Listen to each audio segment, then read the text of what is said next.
selamat datang teman-teman semuanya. Apa kabar hari ini?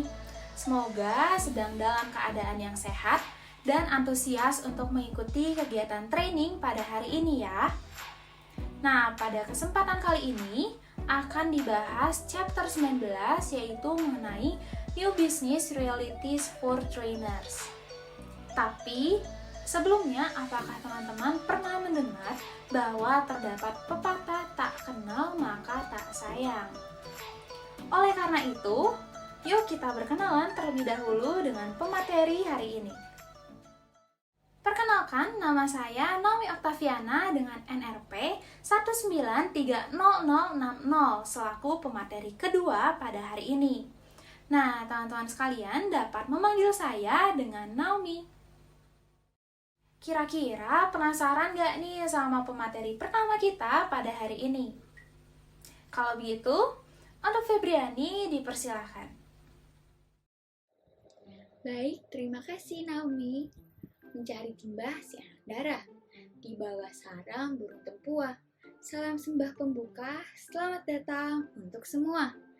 Halo teman-teman semua, sebelumnya teman-teman sudah berkenalan dengan pemateri kedua kita kan? Selanjutnya, perkenalkan nama saya Febriani Betaria dengan NRP 1930085 selaku pemateri pertama pada hari ini. Teman-teman sekalian semua dapat memanggil saya dengan sebutan Febriani. Seperti kata pepatah yang tadi Naomi sampaikan, jika sudah kenal maka artinya sayang gak nih? Nah, seperti yang telah pemateri sampaikan sebelumnya, bahwa di kesempatan kali ini kami akan membawakan materi mengenai New Business Realities for Trainers. Dalam materi hari ini akan terdapat 6 subbab. Di antaranya yaitu Doing More with Less, Globalisasi, Working with Multi-General Work Forecast, Working with the C-Suite, Vendor Management, Working with Subject Matter Expert. Wah, menarik sekali bukan materi yang akan kita pelajari pada hari ini? Kalau teman-teman sudah siap, yuk kita langsung masuk ke pembahasannya. Sebelum kita melanjutkan materi pada hari ini, maka sebaiknya kita melakukan review sedikit tentang materi sebelumnya, yaitu Expanded Role of Trainer. Pada proses pertama ada onboarding. Onboarding adalah membuat lingkungan kerja yang menyenangkan. Selanjutnya, leading change. Di sini terdapat 6 langkah model perubahan yang dapat dilakukan oleh trainer untuk membantu memimpin perubahan, yaitu dengan challenge the current state, harmonize and align leadership, activate commitment, nurture and formalize a design, guide implementation, dan yang terakhir, evaluate and institutionalize the change. Kemudian ada coaching manager. Di sini trainer memberi bimbingan atau membantu mengembangkan para manajer. Lalu selanjutnya ada mentoring program yang terdapat peran-peran dari trainer dalam mentoring. Selanjutnya ada internal consulting, yaitu peran dari internal consulting adalah sebagai performance consultant, trusted advisor, dan change leader. Dan yang terakhir ada building teams. Di dalam building teams terdapat 2 poin penting, yaitu team skill tentang kemampuan-kemampuan yang dimiliki anggota tim, lalu team building tentang trainer yang mengidentifikasi aktivitas apa yang dapat membuat semua partisipan terlibat dalam berbicara selama kegiatan berlangsung. Tapi tunggu dulu nih, agar training kita dapat berjalan dengan lancar, terdapat beberapa hal yang perlu teman-teman perhatikan selama kegiatan pada hari ini. Teman-teman diharapkan dapat memfokuskan pikiran masing-masing terlebih dahulu ya, agar materi yang dibawakan pada hari ini dapat lebih bermanfaat nantinya. Sesuaikan posisi duduk teman-teman agar tetap nyaman selama kegiatan training. Siapkan buku catatan untuk mencatat hal-hal penting yang sekiranya perlu dicatat. Lalu bukalah buku Active Learning. Siapkan air minum untuk tetap menjaga konsentrasi kita selama kegiatan training pada hari ini. Diharapkan pula, teman-teman sekalian tidak men-skip video training ini ya, karena akan terdapat banyak sekali hal-hal menarik di dalamnya.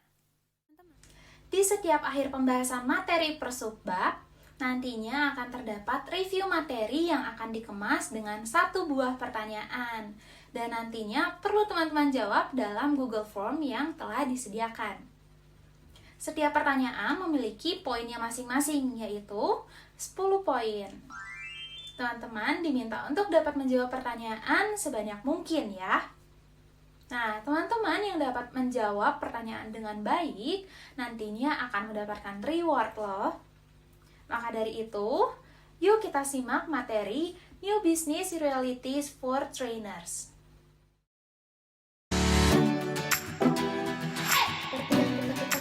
Bahwa kondisi saat ini terjadi begitu banyak perubahan-perubahan yang mengakibatkan adanya banyak tantangan-tantangan baru yang perlu kita hadapi.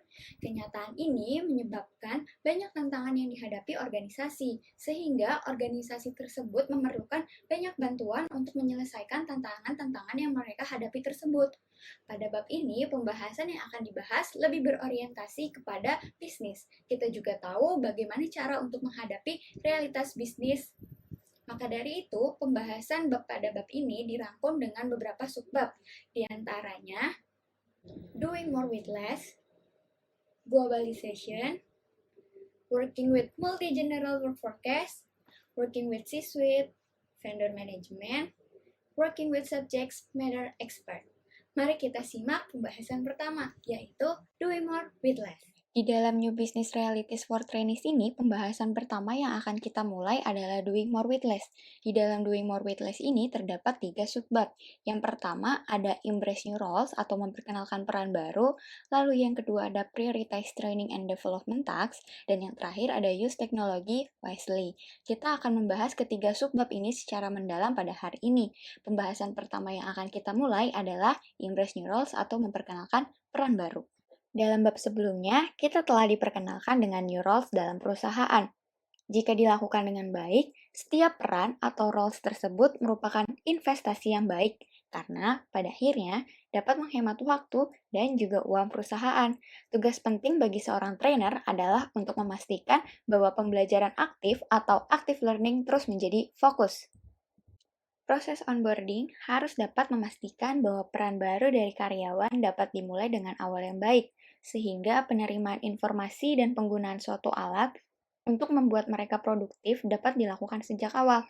Mari kita sedikit mereview materi sebelumnya. Proses onboarding dalam perusahaan adalah suatu proses yang memungkinkan seorang karyawan menyesuaikan diri dengan peran barunya di perusahaan dengan cepat dan berjalan lancar. Ini adalah proses di mana karyawan mempelajari sikap, pengetahuan, keterampilan, dan perilaku yang dibutuhkan agar mereka dapat berperan secara efektif dalam organisasi. Yang tidak kalah penting, pada kesempatan inilah karyawan diberikan pengertian dan pengarahan terhadap job description-nya. Lalu, yang kedua, ada hal yang perlu kita lakukan selanjutnya adalah leading atau memimpin sebuah perubahan. Langkah awal yang kita lakukan ini dapat membuat proses seperti untuk berbagi alat dan metodologi yang dapat membantu menggerakkan perubahan pada perusahaan. Dapat lebih cepat dilakukan sehingga akan lebih sedikit mengalami penundaan dan mendapatkan hasil yang lebih baik. Lalu yang ketiga, ada coaching managers dilakukan untuk mengembangkan karyawan. Hal ini melipat gandakan upaya kita sebagai trainer dengan setiap manajer untuk membantu mengembangkan karyawan lain. Lalu yang keempat, ada mentoring programs dilakukan untuk dapat mempertahankan karyawan yang baik dan membuat mereka tetap terlibat, juga mendorong mereka untuk mengundang karyawan baik lainnya untuk bekerja kepada atasan. Selanjutnya, ada kehadiran internal consulting juga dapat mencegah pemimpin dan departemen tunggal dari keraguan-raguan atau lebih buruk lagi, membuat keputusan yang dipikirkan dengan buruk yang menghambat sebuah kemajuan. Lalu yang terakhir, adanya building teams berarti dapat membantu menyelaraskan semua orang untuk bekerja ke arah yang sama persis. Anda bisa melihat bahwa new roles dalam perusahaan ini akan memberikan dampak besar dan efek berganda. Namun yang jadi pertanyaannya saat ini, apakah Anda mampu melakukan semua hal tersebut? Tentu saja tidak. Anda perlu melakukan diskusi dan meminta masukan dari para senior untuk memilih salah satu permasalahan terbesar yang dihadapi organisasi Anda. Pembahasan kedua dari Embrace New Roles adalah Prioritize Training and Development Tasks. Mari kita bahas ini secara lebih mendalam. Komunikasi adalah suatu cara terbaik untuk mulai diprioritaskan. Atasi masalah-masalah tersebut dengan kepemimpinan senior. Data yang telah Anda kumpulkan selama bertahun-tahun akan membantu mendukung hasil, menetapkan prioritas, dan menentukan anggaran. Sebagai pelatih atau trainer akan membahas perbedaan antara harus tahu atau must know, dan senang tahu atau nice to know. Ini adalah salah satu saat ketika sangat penting untuk menghilangkan nice to know atau sesuatu yang baik untuk diketahui dalam program Anda. Membuat keputusan ini harus selaras dengan strategi dari perusahaan. Pembahasan ketiga dari Doing More with Less yaitu ada Using Technology Wisely. Kita akan membahas Using Technology Wisely ini secara mendalam pada kali ini. Mari kita simak dengan baik-baik ya. Pada bab 10 sebelumnya telah menyajikan ikhtisar tentang alat e-learning yang tersedia untuk digunakan.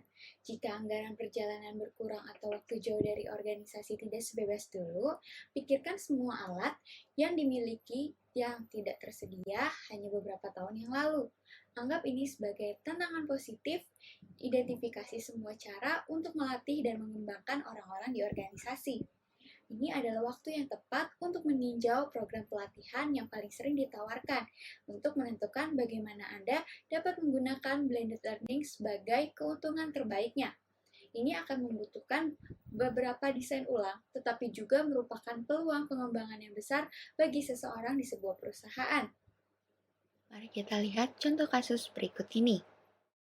Uniqlo adalah sebuah perusahaan retail Jepang. Fast Retailing, sebuah perusahaan retail yang menjual produk fashion berkualitas tinggi, namun harganya relatif murah. Perusahaan itu didirikan tahun 1963. Pada tahun 1984, perusahaan yang mengelola toko pakaian pria di Ube, Yamaguchi, itu membuka toko pakaian kasual baru, Unique Clothing Warehouse di kota Hiroshima. Inilah cikal bakal dari Uniqlo. Pada tahun 2015, perusahaan ini mengoperasikan 1.574 toko Uniqlo di seluruh dunia dan berencana menambah 200 toko baru. Uniqlo menjual pakaian santai. Itu sebabnya dalam setiap kampanye, pesan disampaikan seakan mengajak dunia untuk berpakaian santai. Namun pengelola tidak ingin Uniqlo dikesankan hanya sebagai merek fashion. Mereka tidak ingin membangun perusahaan mode, namun perusahaan teknologi. 2 tahun lalu, mereka melancarkan kampanye pemasaran digital dengan tujuan untuk membangun image sebagai perusahaan teknologi di seluruh dunia. Mereka mengaktifkannya di 100 lokasi fisik maupun online. Kampanye ini menggunakan image bergerak cepat di papan reklame yang berisi kode produk unik yang hanya bisa ditangkap dengan mengambil foto tampilannya. Pembeli kemudian diminta untuk mengunggah kode 5 digit ke situs web kampanye untuk menebus sampel dari lini pakaian Heritage. Begitu sampai di situs, pemirsa diarahkan melalui serangkaian layar informasi yang menjelaskan secara rinci teknologi di balik produk Uniqlo sebelum menampilkan halaman yang mengumumkan pemenangnya. Peserta didorong untuk berbagi foto mereka di media sosial untuk mengajak teman-teman mereka bergabung dalam kampanye. Hasilnya luar biasa. Video online ditonton 1,3 juta kali dan lebih dari 25 orang mendaftar untuk menerima katalog Uniqlo. Secara total, kampanye ini mencapai lebih dari 4 juta orang dan menghasilkan 35.000 pelanggan baru. Anda dapat mengatasi Doing More with Less, merangkul perubahan, memprioritaskan program, dan menggunakan teknologi dengan bijak. Setiap organisasi menghadapi tantangan yang sama. Rencanakan untuk mengatasi kenyataan bisnis ini dengan sukses di organisasi Anda. Kita akan melakukan review dengan menjawab pertanyaan di bawah ini. Di dalam Doing More with Less, kita sudah membahas tentang 3 hal penting, yaitu A. Use technology wisely, Prioritize Training and Development Tasks, dan Embrace New Roles. B. Embrace New Roles. C. Onboarding, Coaching Managers, dan Leading. D. Working with C-Suite. E. Onboarding, Embrace New Roles, dan Using Technology Wisely. Tulis jawaban saudara di link di form yang ada di description box ya.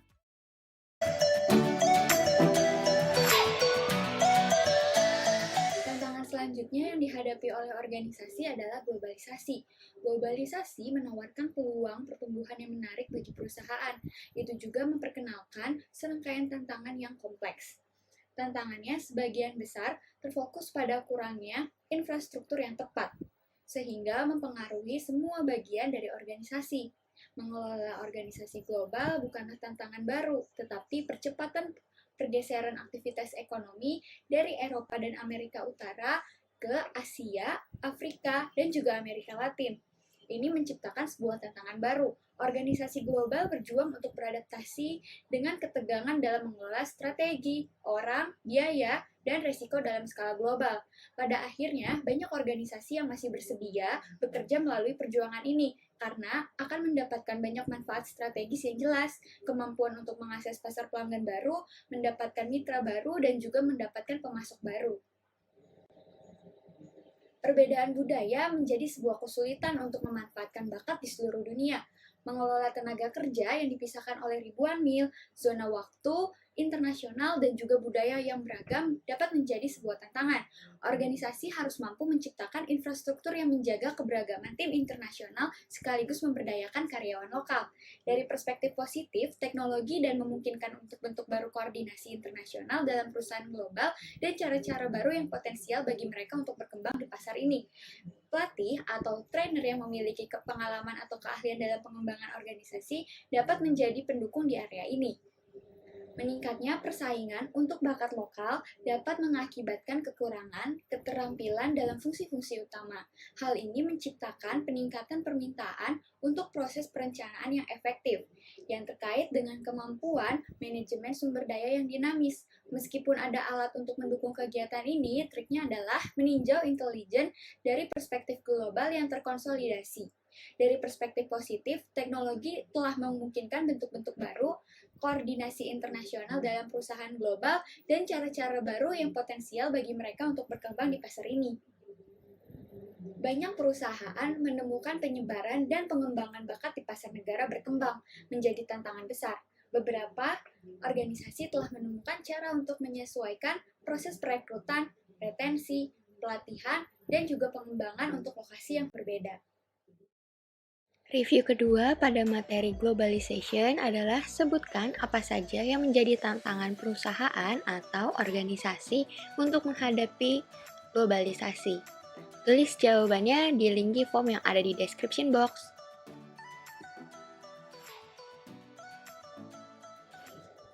Selanjutnya, pembahasan yang kita akan bahas adalah working with multi-generational work forecast. Nah, saat ini di dalam angkatan kerja terdiri dari 4 generasi. Nah, 4 generasi ini terdiri dari traditionalist, baby boomers, generation X, dan juga millennials. Nah, di dalam working with multi-generational work forecast ini, kita sebagai trainer memiliki 2 masalah yang harus ditangani. Pertama adalah memastikan seluruh tenaga kerja menghargai keragaman yang dibawa oleh setiap kelompok atau generasi. Lalu yang kedua adalah untuk memastikan bahwa millennials dikembangkan dan siap untuk mengambil tanggung jawab kepemimpinan pada usia yang jauh lebih awal. Nah, teman-teman, mari kita bahas lebih lengkap ya, karena di dalam Working with Multi-Generational Work Forecast ini akan terdapat 2 bagian. Kita akan membahas lebih lanjut tentang kedua masalah yang sudah disinggung tadi, yaitu Generational Challenge, dan yang kedua ada Prepare Millennials for Leadership Roles. Mari kita bahas lebih lanjut.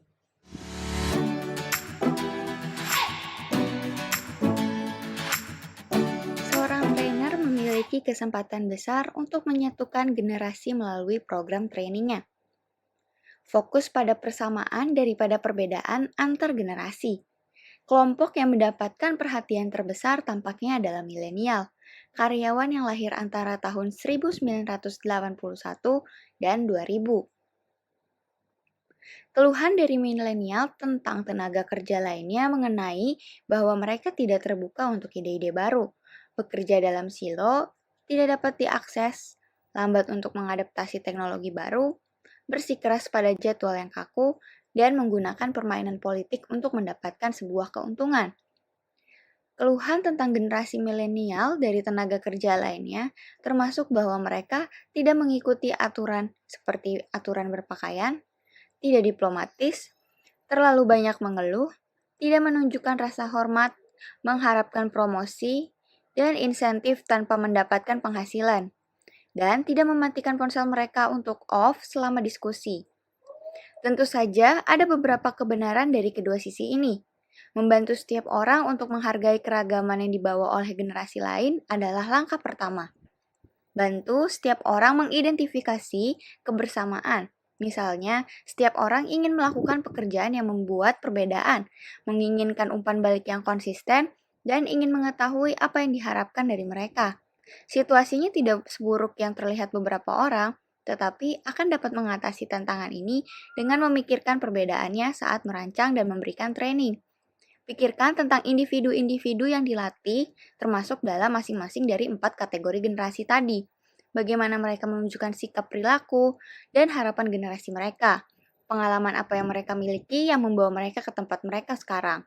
Tantangan apa yang mereka ciptakan saat merancang atau memberikan pelatihan. Apa yang dapat Anda lakukan untuk mengatasi tantangan ini untuk menjadi sebuah training yang lebih efektif.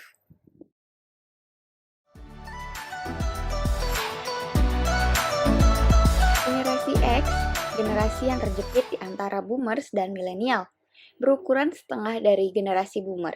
Ini berarti bahwa saat baby boomers pensiun, kurang dari setengah posisi akan diisi oleh pekerja berpengalaman. Ini berarti hampir 80 juta milenial akan memiliki peluang promosi awal dan akan membutuhkan tingkat layanan pelatihan dan pengembangan yang dipercepat. Mari kita bahas tentang beberapa tips untuk merancang dan memberikan pelatihan kepada milenial. Ada 4 tips yang dapat dilakukan. Yang pertama, clarify expectation atau perjelas harapan kaum milenial. Yang kedua, take advantage of their tech savvy. Yang ketiga, coach along the way. Yang keempat, look for networking option atau cari opsi melalui networking.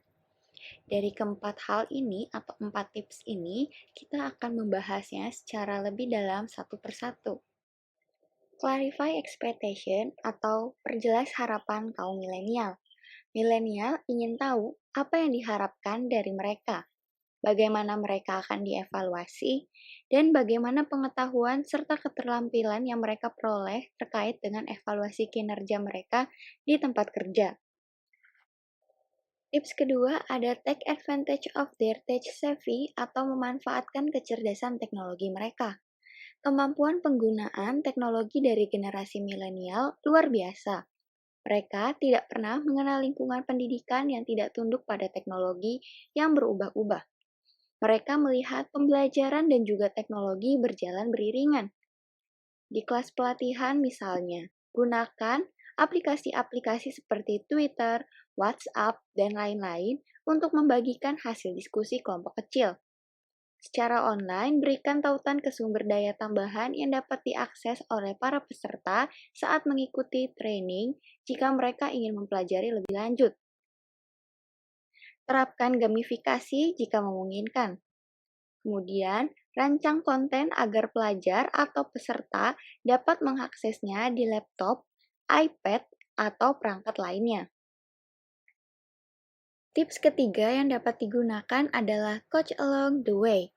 Milenial menghargai sebuah peluang untuk pembinaan, membutuhkan umpan balik atau feedback, dan menghargai saran. Menggunakan mentor atau rekan senior selama atau untuk menindaklanjuti setelah adanya training merupakan pendekatan praktis yang dapat dilakukan. Tips terakhir atau tips keempat adalah look for networking option atau cari opsi melalui networking. Kita dapat memanfaatkan afinitas atau ketertarikan dari milenial untuk sebuah networking. Mereka nyaman dengan tim dan aktivitas kelompok. Tetapi karyawan milenial juga suka berjejaring di seluruh dunia secara elektronik. Gunakan media sosial untuk terus meningkatkan keterampilan mereka dengan cepat. Kaum milenial bukanlah sebuah fenomena yang unik. Milenial memposting resume mereka secara elektronik pada web job boards yang dilihat oleh jutaan pemberi kerja.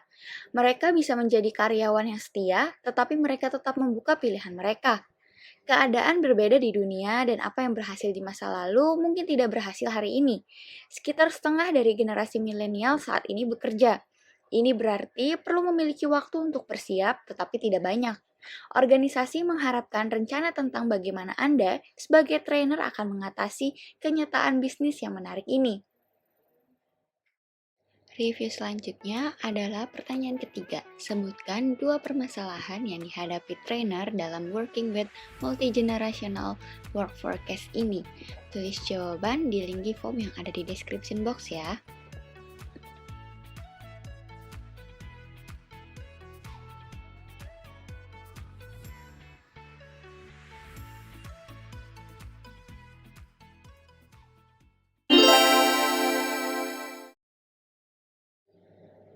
Sebelum kita melanjutkan kegiatan kita pada hari ini, kita akan melakukan istirahat untuk meregangkan otot-otot tubuh kita. Nah, kira-kira apa yang mau kita lakukan ya Kakak Naomi? Oke, Kak Febri, hari ini kita akan melakukan chicken dance. Pasti teman-teman udah pada tahu kan ya mengenai dance ini. Nah, kira-kira selama beberapa menit ke depan, kita akan melakukan dance ini bersama-sama. Diharapkan teman-teman semua dapat ikut berjoget bersama kami ya. Teman-teman, apakah sudah siap? Tetapi sebelum kita mulai, ada 3 gerakan yang perlu teman-teman harus ikuti ya. Pertama-tama, tangan teman-teman harus seperti ini. Seperti ayam sedang mengepak-ngepakkan sayapnya. Yang kedua, tangan teman-teman seperti ini. Dan gerakan yang ketiga, tangan teman-teman kembali lagi seperti sedang mengepakkan sayap ayam. Yang keempat, teman-teman menggerakkan tubuh teman-teman seperti ini. Lalu, yang gerakan terakhir atau gerakan kelima, teman-teman bertepuk tangan sebanyak 3 kali. Nah, apakah teman-teman sudah siap untuk mengikuti gerakan ini? Jika teman-teman sudah siap, mari kita mulai. Ayo kita bersenang-senang bersama kami sejenak.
Akhirnya selesai. Gimana nih teman-teman? Sudah happy belum suasana hatinya?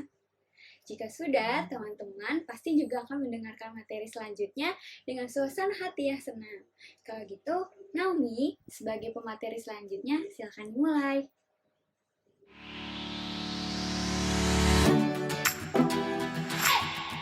Halo teman-teman sekalian, kembali lagi pada sesi materi selanjutnya bersama saya Naomi, selaku pemateri kedua pada hari ini. Bagaimana nih perasaan teman-teman sekalian setelah beristirahat sejenak dan mendengarkan materi yang disampaikan oleh pemateri pertama kita? Saya harap teman-teman tetap fokus dan antusias dalam mengikuti pembahasan materi ke depannya ya. Jangan lupa untuk menyiapkan kembali catatan dan hal-hal penting lainnya demi kelancaran kegiatan pada hari ini. Kalau begitu, mari kita masuk ke dalam pembahasan selanjutnya. Sebelumnya, kira-kira apa sajakah yang telah teman-teman dapatkan selama materi yang dibawakan oleh pemateri pertama kita? Ya, betul sekali. Teman-teman telah melakukan hal berikut ini. Yang pertama, merancang award-winning training programs. Kedua, memberikan proses orientasi yang ekonomis dan efektif. Ketiga, berhasil memenuhi setiap tantangan yang ditimbulkan karena konsultan internal. Keempat, membangun, melatih, dan membimbing tim internal. Kelima, mungkin juga teman-teman telah membuat manajer merasa senang untuk mengembangkan karyawan, sehingga mereka melihat karyawan sebagai peran pribadinya sendiri. Teman-teman juga telah memimpin perubahan, mengatasi perbedaan generasi, serta menerapkan program mentoring yang membuahkan hasil. Wah, keren sekali bukan? Pada materi selanjutnya akan dibahas mengenai Working with the C-Suite. Pertama-tama, kita perlu mengetahui terlebih dahulu nih, bagaimana cara berpikir anggota C-Suite itu tersendiri. Bagaimana sih cara berbicara dengan anggota C-Suite itu sendiri? Yang pertama, para eksekutif atau C-Suite biasanya ingin mengetahui hal terpenting dari pesan seseorang terlebih dahulu. Kita harus siap untuk menyampaikan viewpoint atau sudut pandang kita, menawarkan rekomendasi, atau menyampaikan headline terlebih dahulu. Karena kebanyakan eksekutif itu tidak sabar, di mana mereka ingin mengetahui inti sebuah pesan di awal. Yang kedua, kita harus dapat merancang pesan yang ingin diberikan secara singkat dan to the point. Jangan terlalu bertele-tele. Ketiga, kita juga harus dapat mengidentifikasi apa sekiranya yang penting bagi audiens C-Suite. Keempat, jadikan pesan menjadi strategis dan detail sehingga dapat menunjukkan bahwa rencana yang telah kita buat itu masuk akal, sehingga nantinya dapat disetujui dan didanai. Kelima, ajukan pertanyaan yang provokatif. Dalam arti pertanyaan yang kita berikan harus dapat merangsang pemikiran audiens. Keenam, kita juga harus dapat mengambil sikap, dalam arti kita harus mengetahui apa yang kita sampaikan, serta bagaimana kita dapat membuat hal tersebut dapat dipahami.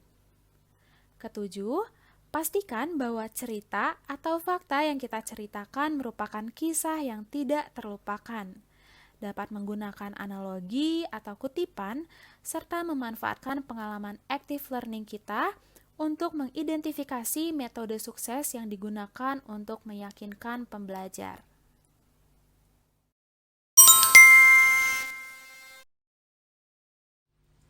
Selamat pagi Bu, saya Naomi selaku staf HR perusahaan. Mengenai proses wawancara yang telah dilakukan untuk mengisi kedudukan dalam staf pemasaran, saya ingin menyampaikan beberapa rekomendasi yang sekiranya sesuai untuk masuk dalam seleksi. Berikut merupakan kualifikasinya.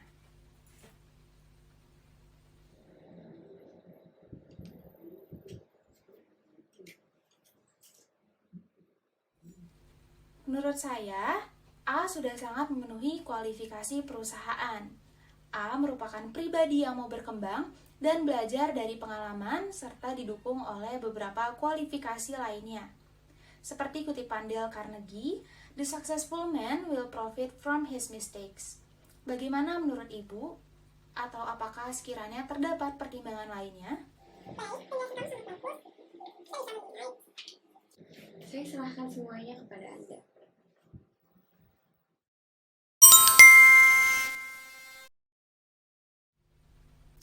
Selamat pagi Bu, saya Naomi selaku staf HR perusahaan. Kemarin proses wawancara telah selesai dilakukan untuk menemukan kualifikasi karyawan pada bagian staf pemasaran. Terdapat karyawan yang menurut saya termasuk dalam seleksi untuk staf pemasaran, yaitu A. A merupakan pribadi yang mau berkembang, mau belajar dari kesalahan, jujur, bertanggung jawab, memiliki kualitas studi yang baik, komunikatif, disiplin, dapat bekerja sama dalam tim, memiliki beberapa pengalaman magang lainnya, dapat menguasai teknologi dengan baik, dan Cukup. Saudara bisa menyimpan berkasnya di meja saya, nanti akan saya baca berkas-berkasnya. Terima kasih. Nah, sebagai acuan, bagi teman-teman sebelum bertemu dengan C-Suite, mari kita simak C-Suite Communication Checklist untuk menguji pesan kita. Berilah tanda checklist yang sesuai jika teman-teman telah melakukan hal sebagai berikut. Yang pertama, saya akan memulai dengan gambaran besar atau inti dari pesan yang saya sampaikan. Kedua, saya hanya memilih inti dari informasi saja untuk disajikan sebagai pesan singkat. Ketiga, saya akan menyampaikan pesan yang strategis disertai dengan penjelasan detail sehingga dapat mendukung ide saya. Keempat, saya telah merancang beberapa pertanyaan provokatif. Kelima, saya mengambil sikap terhadap isu yang saya bawakan. Keenam, saya telah membuat cerita yang tidak terlupakan. Untuk review materi mengenai Working with the C-Suite, silakan untuk coba menjawab pertanyaan berikut ini. Berikut merupakan cara berpikir dengan anggota C-Suite. Kecuali A. Ingin mengetahui intinya di awal, B. Ajukan pertanyaan yang provokatif, C. Buatlah cerita yang tak terlupakan, D. Memberikan penjelasan yang banyak, dan E. Harus dapat mengambil sikap. Kira-kira manakah jawaban yang tepat?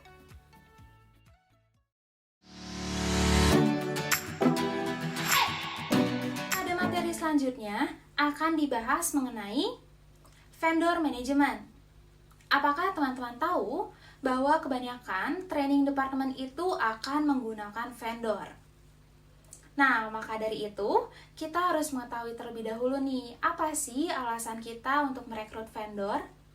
Karena jika vendor dipekerjakan untuk alasan yang tepat, hal tersebut dapat menjadi keputusan yang baik bagi organisasi. Vendor sendiri memiliki pengalaman, keahlian, dan waktu yang mungkin tidak dimiliki oleh karyawan, sehingga dapat membantu organisasi dalam mengisi kesenjangan pengetahuan dan waktu bagi proyek mereka. Apa sih sekiranya yang menyebabkan organisasi akan beralih kepada vendor?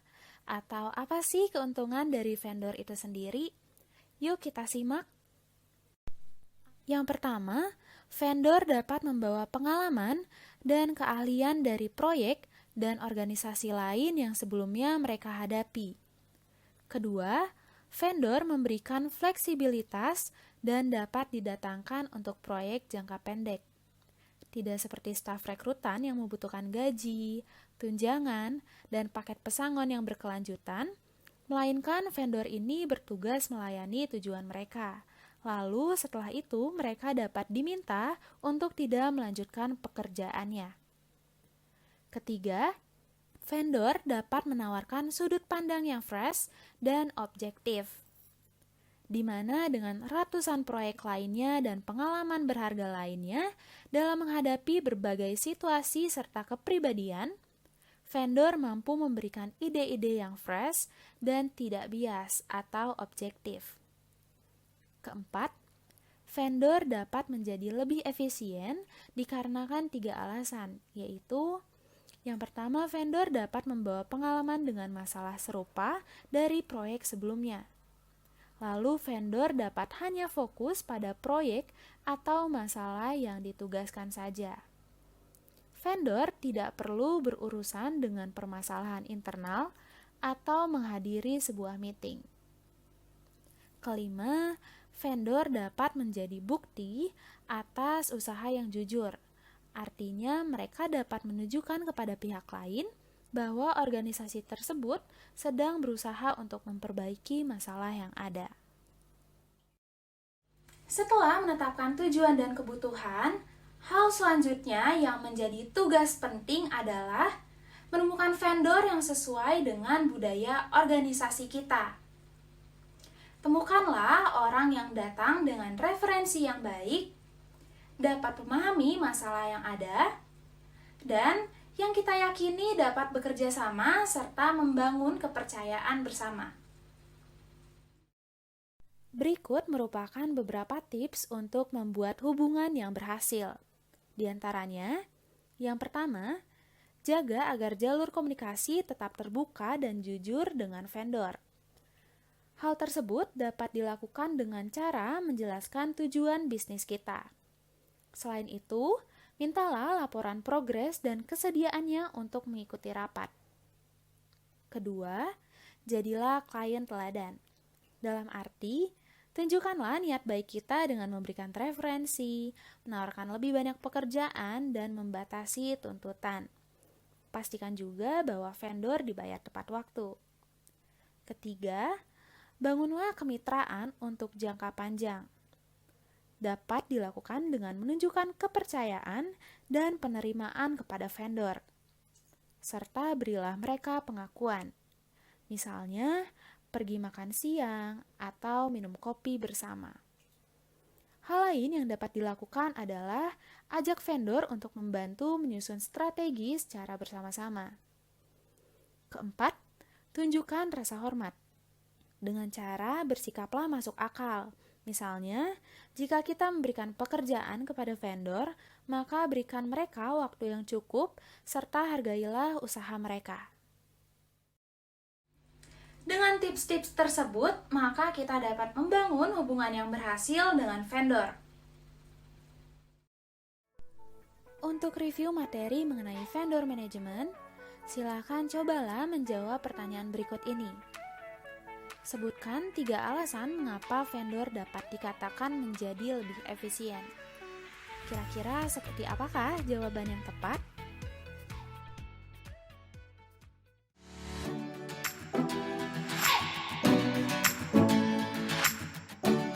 Materi terakhir yaitu Working with Subject Matter Expert.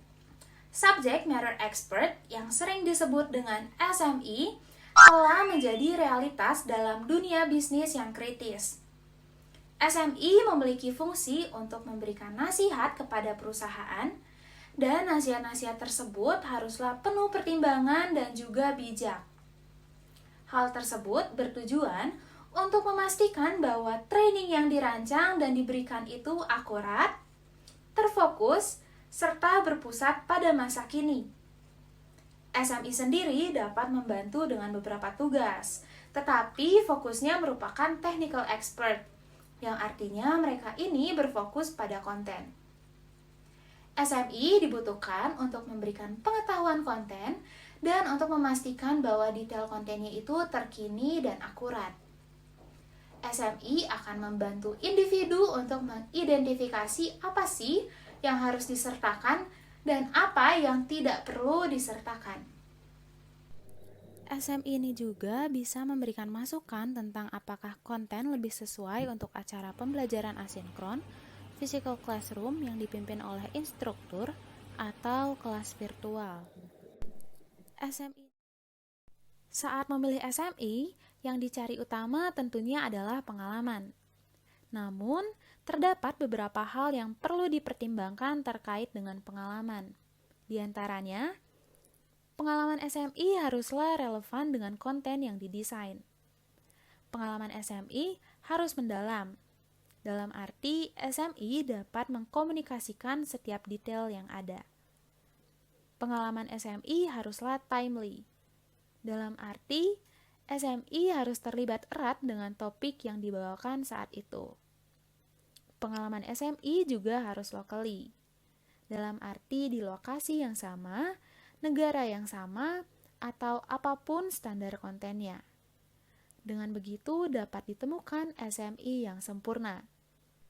Terdapat beberapa hal untuk menjalin hubungan yang positif dan produktif bersama SME. Yang pertama, dapat memulai dengan memberikan definisi yang jelas tentang peran dan tanggung jawab mereka. Seperti apa yang akan dilakukan, bagaimana caranya, dan kapan batas pengumpulannya. Akan jauh lebih baik jika segala sesuatunya dapat direncanakan secara bersama-sama. Kedua, tetaplah berkomunikasi secara rutin dengan SME. Beri mereka pengakuan di dalam tim agar dapat meningkatkan komunikasi, membangun perasaan komitmen, serta penghargaan bersama. Ketiga, jangan lupa untuk mengucapkan terima kasih sebagai penghargaan kepada SME. apalagi ketika mereka berusaha keras untuk mencapai ide yang cemerlang.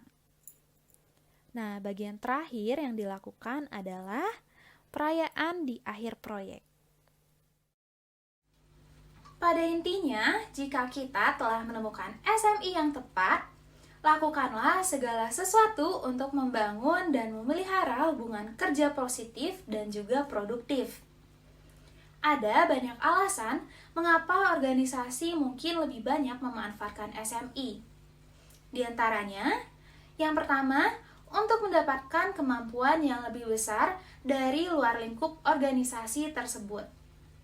Kedua, memilih kebutuhan teknologi yang lebih baik. Misalnya, manakah teknologi yang dapat digunakan untuk lebih baik bagi organisasi? Yang ketiga, dapat membantu secara langsung dalam membangun training department dengan cepat saat perusahaan tidak memiliki waktu yang cukup. Apapun alasannya, terdapat kemungkinan besar bahwa kita akan bekerja lebih sering dengan SMI di masa mendatang. Seperti biasa, untuk review ulang pembahasan pada subtopik Working with the Subject Matter Expert, silakan teman-teman coba menjawab pertanyaan berikut ini. Berikut merupakan beberapa hal yang perlu dipertimbangkan terkait pengalaman yang dimiliki oleh SMI, kecuali A. Timely, B. Locally, C. Membawa perubahan, D. Mendalam, dan E. Relevan. Kira-kira manakah jawaban yang tepat? Baik teman-teman, tidak terasa ya, kita sudah mencapai akhir pembahasan pada materi hari ini. Mari kita bertepuk tangan terlebih dahulu. Yeay! Sebelum mengakhiri, saya akan memberikan review kira-kira informasi apa saja ya yang telah teman-teman dapatkan pada pembahasan hari ini. Review pertama yaitu doing more with less. Terdapat 3 hal yang dapat dilakukan, yaitu embrace with new roles, prioritize training and development tasks, and use technology wisely. Lalu ada globalization yang menawarkan pertumbuhan dan tantangan, mengarahkan kita masalah seperti apa yang dihadapi oleh perusahaan dengan adanya tantangan globalisasi tersebut. Kemudian, working with multi-generational work forecast. 4 generasi utama ada traditionalist, baby boomers, generation X, dan millennials. Lalu yang keempat, working with the C-suite. Kita perlu mengetahui terlebih dahulu cara berpikir anggota C-suite, buat pesan yang tak terlupakan dan to the point. Selanjutnya, working with SMA, berfungsi untuk memberikan nasihat kepada perusahaan. SMA lebih berfokus pada konten atau technical expert. Ketentuan utama saat mencari SMA adalah pengalamannya. Terakhir adalah vendor management. Vendor dapat membantu mengisi kesenjangan pengetahuan dan waktu sebuah proyek. Diperlukan usaha untuk membangun hubungan yang positif dan produktif dengan vendor. Diskusikan dan buatlah bersama rekan kerja teman-teman sekalian mengenai rancangan pesan serta topik seperti apakah yang akan disampaikan ketika menghadapi para eksekutif atau C-suite. Jika sudah, maka isilah C-suite communication checklist untuk menguji pesan tersebut. Berikut merupakan link Google Form yang perlu teman-teman isi atas pertanyaan setiap subbabnya, serta link Google Form untuk evaluasi terkait kegiatan pada hari ini agar kami dapat memperbaiki hal-hal sekiranya yang masih kurang untuk kedepannya. Jika ada materi yang ingin ditanyakan kembali, maka teman-teman juga dapat mengisi link yang telah disediakan, serta menghubungi kontak dan email yang telah tertera pada masing-masing biodata pemateri. Baik, kalau begitu terima kasih Febriani karena telah menemani saya dalam menyampaikan materi mengenai New Business Realities for Trainers. Terima kasih juga kepada teman-teman sekalian karena telah mengikuti kegiatan pada hari ini dengan sangat baik. Saya dan Febriani selaku pemateri sangat mengapresiasi semangat, antusias, dan partisipasi aktif teman-teman sekalian. Semoga ya materi kali ini dapat bermanfaat nantinya untuk teman-teman terapkan dan bagikan. Nah, kalau tadi diawali dengan pantun, maka akan kami akhiri juga kegiatan pada hari ini dengan pantun. Ambillah papan, bawalah paku. paku dipukul dengan tembaga. Maafkan salah kata-kataku, namanya juga manusia biasa. Saya Naomi Oktaviana. Saya Febriani Betaria. Selaku pemateri pertama pada hari ini mengucapkan terima kasih atas segala perhatian yang teman-teman telah berikan. Kalau begitu, kami pamit undur diri. Sampai jumpa.